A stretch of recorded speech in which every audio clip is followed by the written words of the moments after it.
తంత్రక్రియ. శివుడు మరియు శక్తి పూజించే ప్రధాన దేవతలు.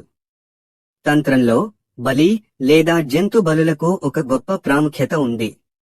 వేద సంప్రదాయాల్లో అత్యంత తీవ్రమైన అంశాలు తంత్రాల జ్ఞాన వ్యవస్థగా అభివృద్ధి చెందాయి. అథర్వ వేద ప్రధాన తాంత్రిక గ్రంథాలలో ఒకటిగా పరిగణించబడుతుంది. 18 రకములు శివ తంత్రాలుగా కూడా పిలువబడతాయి. తంత్రము చేయువారు ఆచారబద్ధంగా ఉంటారు.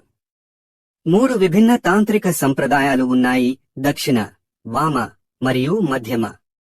వారు 3 ప్రాతినిధ్యం శక్తిస్ లేదా శక్తులు, శివ మరియు 3 లక్షణాలను కలిగి ఉండి గుణాలలో లేదా లక్షణాలు సత్వ, రాజస మరియు తామసం.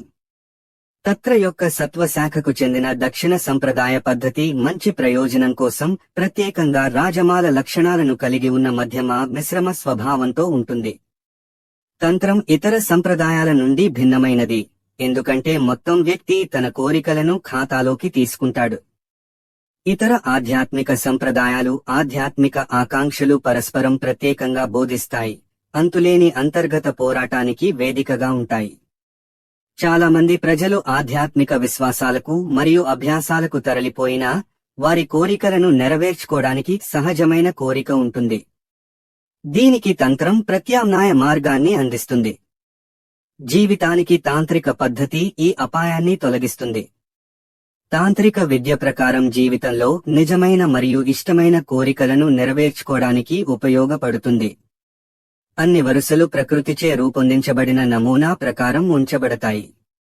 మనము జన్మించినప్పుడు మన జీవితం సహజంగా ఆ నమూనా చుట్టూ ఉంటుంది.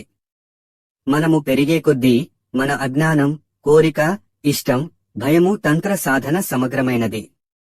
సంపూర్ణ యోగా, ప్రాణాయామ, ముద్రలు, ఆచారాలు, కుండలిని యోగా, నడ యోగా, మంత్రం, మండల, దేవతల యొక్క రూపం, రసవాదం, మూలికలు, జ్యోతిష శాస్త్రం మరియు ప్రపంచంలోని మరియు ఆధ్యాత్మిక శ్రేయస్సును సంపూర్ణంగా రూపొందించడానికి తాంత్రిక విభాగాలు.